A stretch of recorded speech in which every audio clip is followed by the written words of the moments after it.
आज हम लोग पढ़ेंगे वर्क, पावर एंड एनर्जी। उसी में पहला टर्म है आपका क्या, वर्क। तो इसका अगर डेफिनेशन की हम लोग बात करें तो वर्क, अगर कोई बॉडी है, मान लीजिए कि ये एक बॉडी है, ठीक है, और इस पर कोई आप फोर्स लगा रहे हैं। क्या लगा रहे हैं? कोई आप फोर्स लगा रहे हैं, मतलब इसको खींच रहे हैं, ठीक है, इस पर आप कोई फोर्स लगा रहे हैं। और ये क्या है ना, अपना स्थान जो है ना वो डिस्प्लेस कर दे। क्या कर दें? डिस्प्लेस, मतलब वो अपने जगह से मूव कर जाए, अपनी जगह से क्या कर जाए, मूव कर जाए, ठीक है, अपने जगह से ये मूव कर गया डी डिस्टेंस। तो हम कहेंगे कि हमारे द्वारा क्या हुआ, वर्क हुआ। क्या हुआ? वर्क हुआ। तो इसी में लिखेंगे व्हेन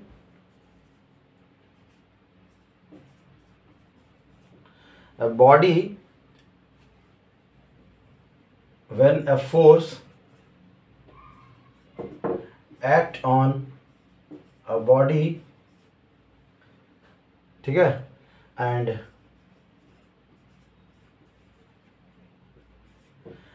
body get displaced, ठीक है, body get displaced, ठीक है, समझ में आया? तो इसको हम लोग क्या कहते हैं, डिस्प्लेस तो किया, और किस डायरेक्शन में, जिस डायरेक्शन में फोर्स अगर हम लोग इधर लगा रहे हैं और उधर ही चला गया, ठीक है, तो हम लोग क्या कहते हैं कि तब हम लोग कहते हैं कि वर्क हुआ। कौन सा वर्क हुआ? पॉजिटिव। आगे हम लोग देखेंगे पॉजिटिव, नेगेटिव और जीरो वर्क। तो when a force act on a body and body get displace in the direction of force, in the direction of force, force के डायरेक्शन में ही क्या है, बॉडी आपका मूव कर जाए, तो हम लोग क्या कहते हैं, इससे इज कॉल्ड वर्क, ठीक है, इज कॉल्ड वर्क। हम लोग क्या कहते हैं, वर्क कहते हैं। समझ में आया? तब है कि वर्क अगर कांस्टेंट फोर्स पे अगर हम लोग देखें, एट कांस्टेंट फोर्स, मतलब वेरिएबल तो है नहीं, वेरिएबल है तो आगे आप 11th वगैरह में पढ़िएगा कि अगर वेरिएबल फोर्स है तो क्या क्या होता है। तो हम लोग जो वर्क करेंगे अभी यहाँ पे किस फोर्स पे वर्क करेंगे, कांस्टेंट, इसलिए इसका हम लोग वैल्यू क्या लिखे, एफ लिखे हैं। यहाँ पे अगर ये वेरिएबल होता तो हम लोग एफ नहीं लिखते, फिर F1 F2 ऐसे करके अलग अलग फोर्स लिखते हैं। लेकिन हम लोग कांस्टेंट फोर्स की बात कर रहे हैं। किसकी बात कर रहे हैं? कांस्टेंट फोर्स की बात कर रहे हैं। तो जो वर्क हो गया वो क्या हो गया, displacement into component of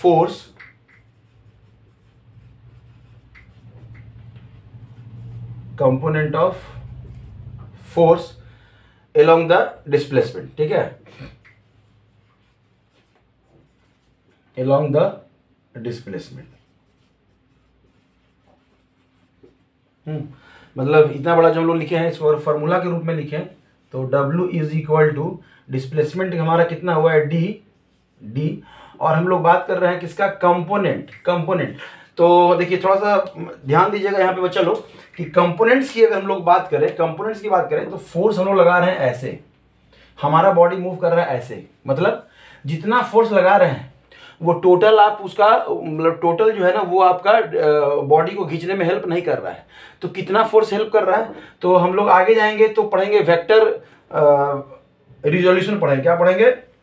resolve करना, वेक्टर रिजॉल्व करना, कि अगर कोई बॉडी इस तरह से लग रहा है हॉरिजेंटल, अगर देखें ये हॉरिजेंटल पाथ है आपका, और एंगल कितना बना रहा है, थीटा। तो जो जिस प्लेन से ये थीटा लगा हुआ है ना, उस पे आता है आपका कॉस थीटा, मतलब कितना फोर्स लगेगा, तो एफ कॉस थीटा के बराबर, और ये जो है एफ साइन थीटा के बराबर, मतलब अगर कोई भी, यहाँ पे ध्यान दीजिएगा, अगर मान लेते हैं कोई भी एंगल ऐसे है, ये एफ है, तो इसको रिजॉल्व करेंगे तो दो प्लेन आएगा। अगर यहाँ पे थीटा है तो ये हो जाएगा एफ कॉस थीटा, मतलब आप तो लगा तो रहे हैं आप लगा रहे हैं एफ, लेकिन आपका जो वैल्यू है वो इसके बराबर है, और इधर अगर ऊपर की ओर अगर खींचना हो तो वो एफ साइन थीटा, ठीक है।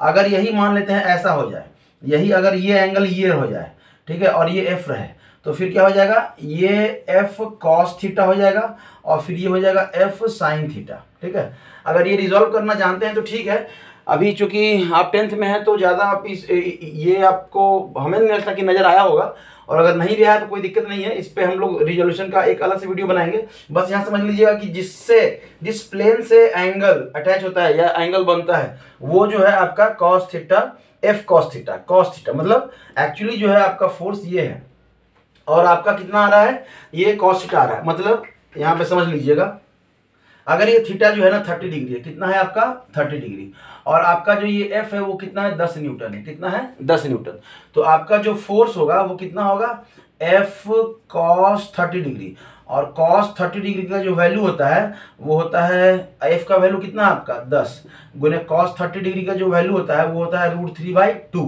तो यहाँ हो गया आपका 5 इंटू √3 और 5 इंटू 1.73 मतलब 15, 35 और 1 36 और 5 और 3 8, मतलब इतना न्यूटन। मतलब देख रहे हैं आप लगा रहे हैं कितना 10 न्यूटन का फोर्स लगा रहे हैं, लेकिन डायरेक्शन क्या है आपका ये है जो हॉरिजॉन्टल से कितना डिग्री का एंगल बना रहा है 30 डिग्री का एंगल बना रहा है। तो एक्चुअल जो फोर्स जो खींचने में जो हेल्प कर रहा है वो कितना है, इतना ही है। समझ में आया, इतना ही डिग्री है, कोई दिक्कत, ठीक है। अगर इस फोर्स की बात करें, इसकी बात करें तो ये कितना हो जाएगा, ये 10 गुने साइन 30 का वैल्यू होता है 1/2, तो ये कितना हो जाएगा 5। समझ में आया। तो इस तरह से हम लोग रिजॉल्व करते हैं, कोई दिक्कत नहीं है इसको, अगर नहीं भी समझें तो भी कोई दिक्कत नहीं, आगे आपको ये समझ में आ जाएगा। तब हम लोग कहते हैं यहाँ पे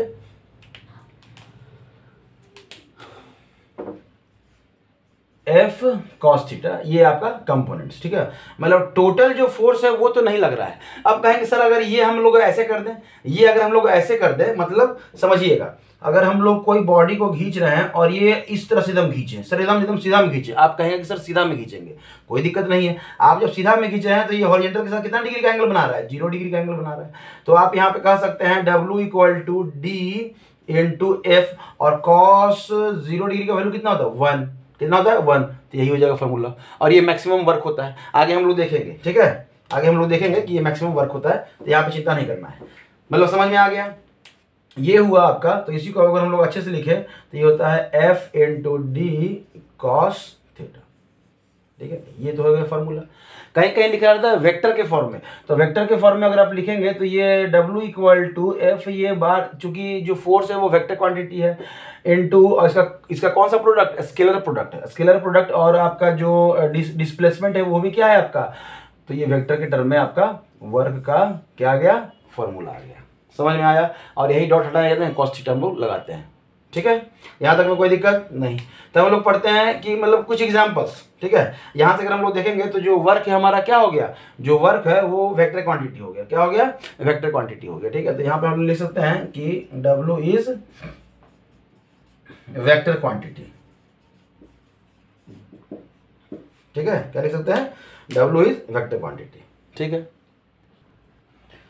अभी ये हमारा एग्जाम्पल है। अभी थोड़ा जो एक गड़बड़ हो गया, अभी हमने लिखा वर्क क्या है, वेक्टर क्वांटिटी, ये गलत है, वेक्टर क्वांटिटी अभी जस्ट हम लिखे तो ये गलत है, ठीक है। एक्चुअली में हम ये कर रहे थे कि F जो है ये आपका वेक्टर है और D भी क्या है आपका वेक्टर है। ये जो वर्क डन है, जो वर्क है वो आपका क्या है, स्केलर क्वांटिटी है, ठीक है, क्या है आपका स्केलर क्वांटिटी है, ये ध्यान रखिएगा, ठीक है। अभी एक बच्चा बताया, देख रहा था बच्चा, तो बताया कि सर अभी आपने है ना ये गड़बड़ लिख दिया। अब बोले ठीक है, मतलब ये जो वर्क है आपका क्या है, स्केलर क्वांटिटी है, ये दो वेक्टर का है ना डॉट प्रोडक्ट है, क्या है आपका डॉट प्रोडक्ट। ये आगे का चीज है, अगर ये नहीं भी समझ में आया कोई दिक्कत नहीं, बस फॉर्मूला याद रखिएगा। हाँ, स्केलर और वेक्टर के बारे में हम लोग ऑलरेडी पहले डिस्कस कर चुके हैं कि स्केलर ऐसा क्वांटिटी जिसका मैग्नीट्यूड होता है, डायरेक्शन नहीं होता है। वेक्टर ऐसा क्वांटिटी जिसका मैग्नीट्यूड डायरेक्शन दोनों होता है। तो फोर्स का मैग्नीट्यूड डायरेक्शन दोनों होता है, डिस्प्लेसमेंट का भी मैग्नीट्यूड और डायरेक्शन दोनों होता है, वर्क का नहीं होता है, ठीक है। तो यहाँ पे हम लोग कुछ एग्जाम्पल लिखे हैं, आप यहाँ पे ये लिखे रहने दीजिए, ठीक है, जब तक ये चलेगा। पीछे जो भी गड़बड़ी वो सुधार लेना है। एक एग्जाम्पल है कि अगर वर्क इज डन कॉमा होना चाहिए यहाँ पे, a kid pushes a toy car on the floor, मतलब एक बच्चा जो है वो खिलौना को क्या कर रहा है, पुश कर रहा है। ये उसका खिलौना, अभी टार्जन वाला देखिए कार बना रहे हैं हम लोग, ठीक है, ये टार्जन वाला कार है, समझ रहे हैं। इसको है ना कोई बच्चा जो है ना वो पुश किया फोर्स से और वो आगे बढ़ गया, तो हम लोग क्या कहेंगे कि वर्क किया, मतलब वो बच्चा वर्क कर रहा है, समझ रहे हैं, मतलब वो खाली नहीं बैठा हुआ है, लेकिन हम लोग उसको डांटते कहते हैं कोई काम धंधा नहीं है तुमको, तुम दिन भर ऐसे करते रहो। भाई काम ही तो कर रहा है, साइंस बोल रहा है कि वो वर्क कर रहा है, ठीक है। तब क्या है, work is done when book lifted from table, मतलब टेबल से अगर हम लोग बुक को उठा रहे हैं, अगर कोई टेबल है और यहाँ से अगर हम लोग कोई बुक को उठा रहे हैं, ठीक है, उठाना भी वर्क हो गया, समझ में आ रहा है। मतलब आप कुर्सी पे बैठे हुए हैं और आप बुक जो है ना, आप क्या है ना, बुक ऐसे उठाते रहिए, रखते रहिए, उठाते रहिए, रखते रहिए, तो मम्मी आपकी अगर ये नहीं बोल सकते हैं कि तुम कुछ काम नहीं किए हो, आप काम किए हैं, बस क्या है बुक को उठा रहे हैं और रख रहे हैं। पढ़ना तो मानता ही नहीं है साइंस कि आप कुछ वर्क भी करते हैं, ठीक है, चलिए कोई बात नहीं।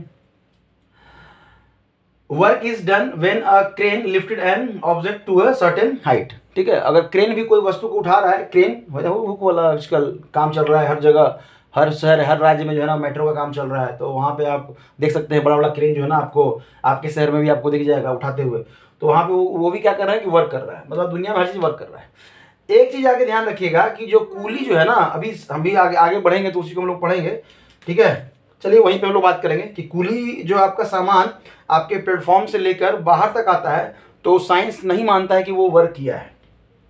वो सामान को उठा के अपने माथे पे रखा, इतना ही वर्क मानता है साइंस। उसके बाद वो चल कर वो बाहर आया, उसको वर्क नहीं मानता है। अभी देखेंगे, ठीक है, ये चीज़ समझ में आया। मतलब हर वो चीज़, देखिए हर वो चीज़, बस इतना ही ध्यान रखना है कि हर वो चीज़ इस पे आप फोर्स लगा रहे हैं, अगर ऊपर की ओर उठा रहे हैं और बुक ऊपर की ओर जा रहा है, मतलब आप उसको उसके प्लेस में क्या कर दिए, डिस्प्लेस कर दिए। आप कार पे धक्का दिए, कार आगे बढ़ गया, अच्छा कार में तो खिड़की है ही नहीं, खिड़की दे देते ना, ये महंगा गाड़ी टाइप का लग रहा है, नहीं यहाँ पे 2-4 बल्ब वगैरह लगा देते हैं, कैरियर भी देते हैं, ठीक है। चलिए तभी क्या है आपका ये डिस्प्लेस कर, अगर ये डिस्प्लेस नहीं किया, जैसे हम मान लेते हैं इस बोर्ड को धक्का दे रहे हैं, क्या दे रहे हैं, इस बोर्ड को धक्का दे रहे हैं, और ये हल्का सा भी डिस्प्लेस नहीं किया है, तो कोई वर्क हुआ क्या, नहीं, कोई वर्क नहीं हुआ। मतलब डिस्प्लेसमेंट जरूरी है। कैसे, तो देखिए वर्क कब कब होगा, जब इन तीनों में से कोई जीरो नहीं हो। जैसे F इंटू डी आप कॉस थीटा लिखे हैं, या तो ये जीरो अगर हो गया वर्ग जीरो, अगर इसका वैल्यू जीरो वर्ग जीरो, अगर इसका वैल्यू जीरो वर्ग जीरो। मतलब कॉस थीटा जीरो कब होता है, कॉस थीटा जीरो कब होता है, 90 डिग्री पे। किस पे, 90 डिग्री पे। मतलब आप किसी ऑब्जेक्ट पे फोर्स लगा रहे हैं इस तरह से, ठीक है, फोर्स लगा रहे हैं इस तरह से, और चाह रहे हैं कि वो इधर मूव करे, आपको धक्का देना है आगे की ओर और ऊपर से फोर्स लगा रहे हैं, तो ये जो एंगल जो बन रहा है ना, वो एंगल कितना बन रहा है, 90 डिग्री बन रहा है। क्या बन रहा है, 90 डिग्री बन रहा है। तो ये जो cos 90 का जो वैल्यू हो गया ना, वो कितना हो जाएगा, जीरो। cos 90 का जो वैल्यू है वो कितना हो जाएगा, जीरो। तभी क्या है, यहाँ पे ये जीरो तो पूरा टर्म जीरो, वर्ग जीरो, फोर्स जीरो तो भी पूरा, मतलब कुछ फोर्स लगा ही नहीं रहते तो काहे का वर्क, ठीक है। डिस्प्लेसमेंट मतलब हम लोग कितना भी इसमें फोर्स लगा लें और ये अपने जगह से डिस्प्लेस नहीं किया है, तो मतलब हम कह सकते हैं कि वर्क हमारा क्या है, जीरो। समझ में आया। तब अगर यूनिट की बात करें कि इसका वर्क का जो यूनिट होगा वो कितना होगा, तो थोड़ा सा ध्यान दीजिएगा यहाँ पे।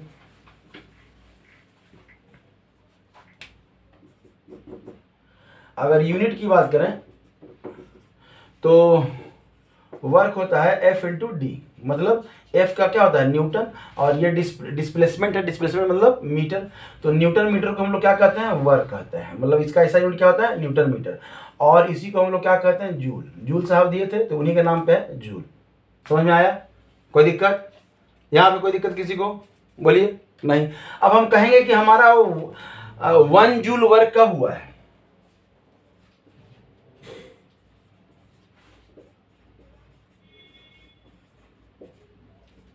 1 जूल वर्क व्हेन कब कहेंगे, जब 1 newton force apply on a body and body displace 1 metre in the direction of force, in the direction of force.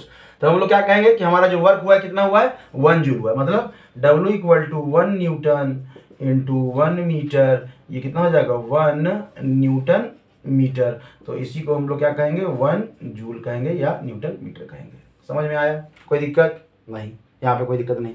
अब कुछ यूनिट की बात हुई है तो यहाँ पे कुछ यूनिट के साथ हम लोग खेल लेते हैं। तो अभी ध्यान दीजिएगा यहाँ पे, और ये बहुत जरूरी है कि 1 जूल को हम लोग क्या कह रहे हैं, न्यूटन, 1 न्यूटन मीटर भी कह रहे हैं, 1 न्यूटन मीटर भी हम लोग कह रहे हैं। अब न्यूटन को अगर आप तोड़ेंगे तो न्यूटन क्या होता है, ये होता है केजी मीटर पर सेकेंड स्क्वायर। तो अगर न्यूटन की जगह पे यहाँ पे लिखेंगे तो ये हो जाएगा 1 केजी मीटर, और ये सेकेंड इनवर्स 2 और इनटू मीटर, एक और मीटर है यहाँ पे, तब ये हो जाएगा 1 KG metre square second inverse 2। समझ में आया? 1 न्यूटन मीटर 1 जूल। कोई दिक्कत यहाँ तक में? कोई दिक्कत? अब न्यूटन को ही कहते हैं ना, न्यूटन मतलब फोर्स, फोर्स मतलब मास इनटू एक्सेलरेशन, ये मास का यूनिट और ये एक्सेलरेशन का यूनिट। समझ में आया? चलिए, तभी क्या है कि इसको अगर, ये तो है एसआई यूनिट की बात कर रहे हैं, अगर सीजीएस की बात करें, क्या करें, सीजीएस की अगर हम लोग बात करते हैं, तभी क्या हो जाएगा आपका, ये अर्ग हो जाएगा। क्या हो जाएगा? अर्ग, मतलब वर्क का जो यूनिट हो जाएगा सीजीएस में वो 1 ग्राम, और मीटर का क्या हो जाएगा सेंटीमीटर स्क्वायर, और सेकंड का तो खैर आप एसआई यूनिट में लीजिए, सीजीएस में लीजिए, वो यही रहेगा। तो ये इतना ही रहता है आपका, कोई दिक्कत नहीं। कुछ कुछ और टर्मिनोलॉजी है, जैसे 1 अर्ग, ठीक है, अर्ग, 1 अर्ग जो है वो बराबर हो जाता है किसके, 10⁻⁻7 जूल के। ठीक है, तो हम कह सकते हैं कि 1 जूल, यहाँ पे दिखाई देगा, हम 1 जूल इज इक्वल टू 10⁻7 अर्ग। समझ में आया? कोई दिक्कत? और क्या क्या कर सकते हैं, 1 इलेक्ट्रॉन वोल्ट इक्वल, ये बाद में भी काम आएगा, ये सब याद रखिएगा, डायमेंशन बहुत जरूरी है। 1.6 इंटू 10⁻⁻19 जूल। ठीक है, तो इसी को उल्टा करके हम कह सकते हैं कि 1 जूल इक्वल टू कितना, तो वो उतना करने का कोई जरूरत नहीं है। अगर यहीं पे बोले 1 मेगा इलेक्ट्रॉन वोल्ट, तब कितना हो जाएगा, तो 1.6 इंटू 10⁻⁻19, और मेगा इंटू मतलब 10⁻6, इसमें मल्टीप्लाई कर दिए 10⁻6 से, तो ये कितना हो जाएगा, इतना जूल, मतलब 1.6 इंटू 10⁻⁻13 जूल। समझ में आया? चलिए, ये सब यूनिट का बात हो गया। तब हम लोग बात करते हैं कि टाइप ऑफ हम लोग वर्क की बात करते हैं। ठीक है, टाइप ऑफ हम लोग क्या करते हैं, वर्क की बात करते हैं कि हमारा वर्क का जो है ना नेचर कितने टाइप का है। अगर हम लोग नेचर की बात करें तो हमारा पॉजिटिव वर्क, नेगेटिव वर्क, और क्या है आपका जीरो वर्क।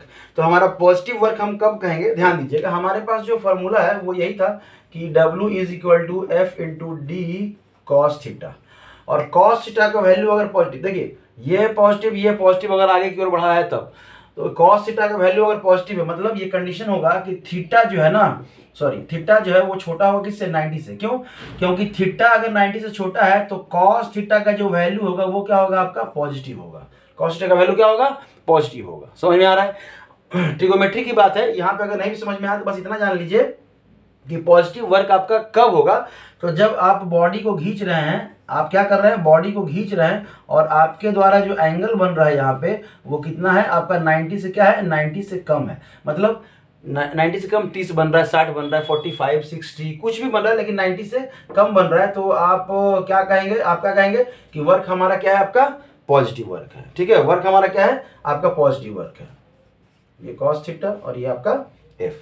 समझ में आया? मतलब एक्सटर्नल जो फोर्स है वो फेवर कर रहा है मोशन ऑफ, और पॉजिटिव वर्क में क्या है आपका, जब वर्क पॉजिटिव है तो बॉडी जो है ना हमेशा आगे की ओर बढ़ेगा उसी डायरेक्शन में जिस डायरेक्शन में फोर्स लग रहा है। मतलब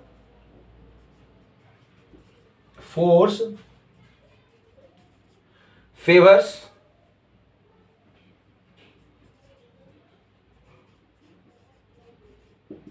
द मोशन ऑफ ऑब्जेक्ट। मतलब बॉडी आपका मूव कर रहा है और हम धक्का लगाए और उसी डायरेक्शन में और स्पीड हो गया तो उसको हम लोग कहते हैं कि वो फेवर कर रहा है। क्या कर रहा है आपका, फेवर कर रहा है। समझ में आया? कोई दिक्कत नहीं। मतलब अगर क्या कर सकते हैं, फ्री फॉर्म, ऊपर से अगर कोई वस्तु गिर रहा है, आसमान से कोई चीज गिर रहा है तो वो किससे गिरता है, फ्री फॉलिंग कहते हैं, और ग्रेविटी के कारण गिरता है। किसके कारण गिरता है, ग्रेविटी के कारण गिरता है। ग्रेविटी के कारण गिरता है तो वहां पे एंगल क्या होता है, जीरो। अच्छा ठीक है, इस पर हम लोग चर्चा करते हैं। अभी आता है हम लोग थोड़ा सा नेगेटिव वर्क। नेगेटिव वर्क कब होगा, जब आपका F into D cos theta, और जो थीटा है वो ज्यादा बड़ा हो जाए किससे, 90 से। मतलब अगर थीटा बड़ा है 90 से तो कॉस थीटा का जो वैल्यू है वो आपका क्या हो जाएगा, नेगेटिव हो जाएगा। क्या हो जाएगा, नेगेटिव हो जाएगा। समझ में आ रहा है? 10th वाले बच्चे तो समझ लेंगे क्योंकि वो ऑलरेडी ट्रिगोनोमेट्री पढ़ चुके हैं। 9th वाले बच्चे अगर नहीं समझ पा रहे हैं, बस इतना ध्यान रखिए कि नेगेटिव वर्क कब कहेंगे, जब आप फोर्स लगा रहे हैं। क्या लगा रहे हैं आप? फोर्स लगा रहे हैं और आपका बॉडी क्या है, रुक जा रहा है। मतलब ब्रेक लगाना क्या कहते हैं, नेगेटिव वर्क कहते हैं। आपका ब्रेक लगाना क्या है, नेगेटिव वर्क है। मतलब आपका जो ये थीटा है वो ऑलरेडी दिख रहा है कि 90 से क्या है, बड़ा है। आप फोर्स लगा रहे हैं ऐसे, अब बॉडी किधर जा रहा था, इधर, तो ये क्या हो जाएगा, रुकेगा। अब रुकेगा ना, क्या होगा, रुकेगा। मतलब ब्रेकिंग सिस्टम, जितना भी आपका ब्रेकिंग सिस्टम है वो क्या है, आपका नेगेटिव वर्क है। कोई दिक्कत बोलिए। मतलब इस केस में अगर हम लोग बात करें तो जो फोर्स है वो फेवर नहीं कर रहा है। क्या है, force opposes the motion of object.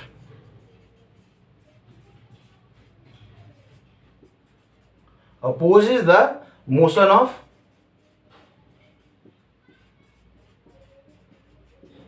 और कह सकते हैं कि ब्रेकिंग सिस्टम, कह सकते हैं कि आपका वो ब्रेक लगाया जा रहा है। समझ में आया। जैसे एग्जांपल में अगर हम लोग इसका एग्जांपल का बात करें तो फ्रिक्शन फोर्स, फ्रिक्शन फोर्स, क्यों, फ्रिक्शन फोर्स के कारण ही हम लोग रुकते हैं ना। हम लोग जो रुकते हैं वो फ्रिक्शन फोर्स के कारण ही रुकते हैं। तो इसका एग्जांपल क्या हो गया आपका, फ्रिक्शन फोर्स हो गया। ये हमेशा लगेगा जिस डायरेक्शन में आप मूव कर रहे हैं ना उसके अपोजिट डायरेक्शन में लगेगा, क्योंकि अगर वो अपोजिट डायरेक्शन नहीं लगेगा तो आप रुक पाइएगा क्या, नहीं रुक पाइएगा। समझ में आया। फिर ब्रेकिंग फोर्स आप कह सकते हैं ब्रेकिंग, ब्रेक जो है वो जो कार में जब हम लोग ब्रेक लगाते हैं तो भी जो वर्क होता है वो कैसा होता है, नेगेटिव वर्क होता है। नेगेटिव वर्क मतलब ऐसा फोर्स जो ऑब्जेक्ट पे लगे और ऑब्जेक्ट रुक जाए, अपोजिट जिस डायरेक्शन में जा रहा है उससे अपोजिट डायरेक्शन में वो रुक जाए, या कह सकते हैं कि फोर्स जो अपोजिट डायरेक्शन में लग रहा है उसको हम लोग क्या कह रहे हैं, नेगेटिव वर्क।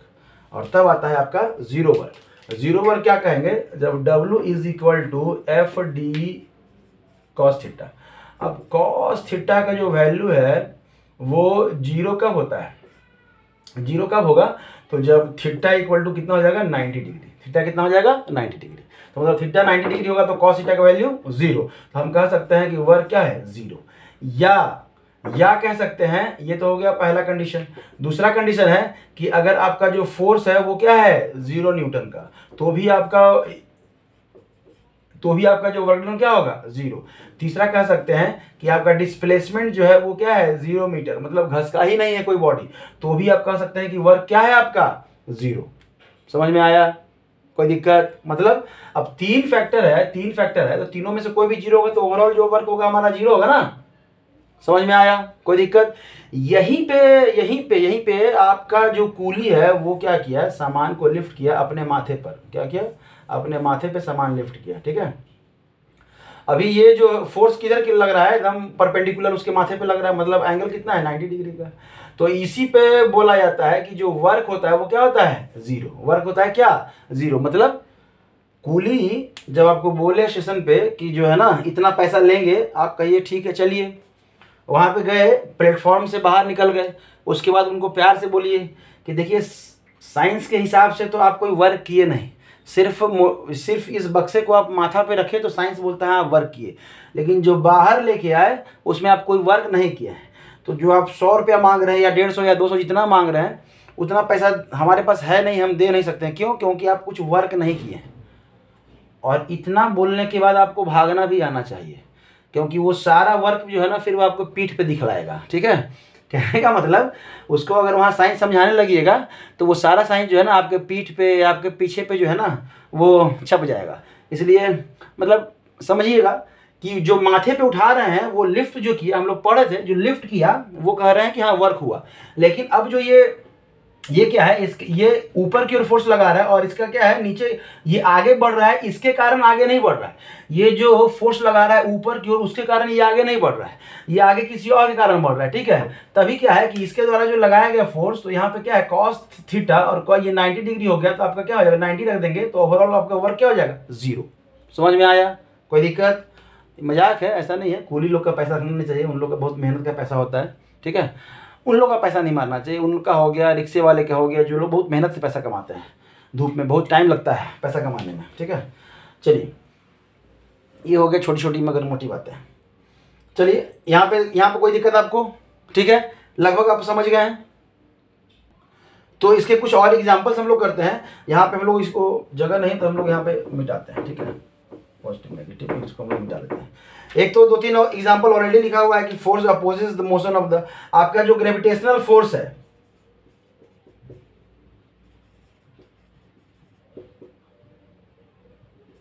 जो ग्रेविटेशनल फोर्स है वो भी क्या है आपका नेगेटिव फोर्स है, वो भी क्या है आपका नेगेटिव फोर्स है। समझ में आ रहा है, कोई दिक्कत?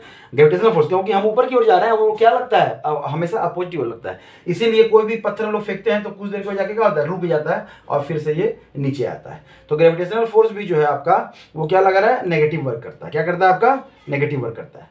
तब आ जाइए आपके जीरो वर्क पे, कि जीरो वर्क का अगर एग्जाम्पल दे तो यहाँ पे क्या क्या होगा।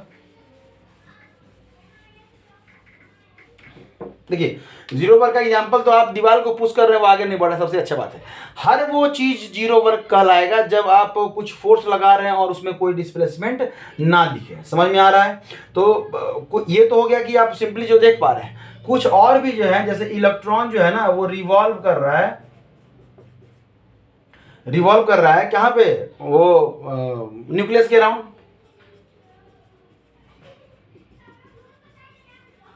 तो ये भी क्या है आपका जीरो वर्क है, ठीक है, ये भी क्या है आपका जीरो वर्क का एग्जांपल है, ठीक है। मतलब कह सकते हैं कि जो प्लैनेट्स जो क्या नाम कर सकते हैं, जो प्लैनेट्स जो अर्थ को मूव कर रहा है, अर्थ के अराउंड जो रिवॉल्व कर रहे हैं,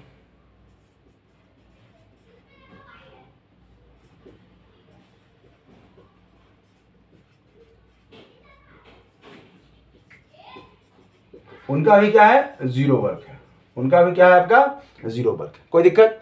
पेंडुलम, पेंडुलम घड़ी वाला पेंडुलम वो ऐसे मूव कर रहा है, तो उसका भी क्या है, जो स्टिंग जो है वो कुछ तो फोर्स लगा नहीं रहा है। स्टिंग जो उसका जो डंटा होता है ना, ऐसे करके यहाँ पे गोल बल्ब से लगा रहता है, ऐसे ऐसे ऐसे ऐसे। तो ये जो स्टिंग है वो क्या है ना, जीरो वर्क, वो भी क्या करता है, जीरो वर्क करता है, ठीक है। समझ में आया यहाँ पे? कोई दिक्कत? तो बहुत सारा है, सैटेलाइट जो है ना आपको मूव कर रहा है, आपका प्लैनेट जो है ना कोई मूव कर रहा है, ये सब क्या है, जीरो वर्क है, ठीक है। बाकी जो हम लोग वॉल को पुश कर रहे हैं और उस पर भी कोई मूवमेंट नहीं हो रहा है, वो भी आपका क्या है, जीरो वर्क। तो आपका पॉजिटिव वर्क, तो पॉजिटिव वर्क वो सारा वर्क जिससे हम लोग क्या है ना वो लगा रहे हैं और वो क्या हो रहा है, मूव कर जा रहा है। क्या हो रहा है, मूव कर जा रहा है। जैसे आप स्प्रिंग लीजिए, आप स्प्रिंग लीजिए, उसको खींचिए स्प्रिंग, तो स्ट्रेचिंग आएगा। तो वो स्ट्रेचिंग भी जो है ना, आप इधर खींच रहे हैं और इधर ही आ रहा है, ऐसा नहीं ना कि आप इधर खींच रहे हैं और उधर जा रहा है। तो स्ट्रेचिंग ऑफ क्या है आपका स्प्रिंग, वो भी आपका क्या है, पॉजिटिव वर्क का ही एग्जाम्पल। किसका एग्जाम्पल है, पॉजिटिव वर्क। तो यहाँ पे लिख सकते हैं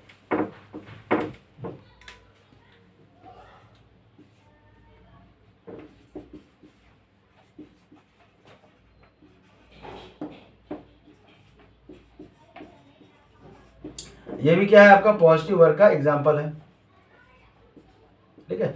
और भी कुछ एग्जाम्पल कुछ आपके बुक में लिखा होगा, उसको आप लिख लीजिएगा। इतना ही है स्टार्टिंग में वर्क के बारे में, इतना ही है आपका। वर्क क्या है, डेफिनेशन, उसका नेचर, तब हम लोग पढ़ेंगे कि कितने फॉर्म के हमारे पास एनर्जी है। अब हम लोग जो आगे जो टॉपिक करने जा रहे हैं वो एनर्जी, ठीक है। तो अगले वीडियो में हम लोग मिलते हैं। Thank you.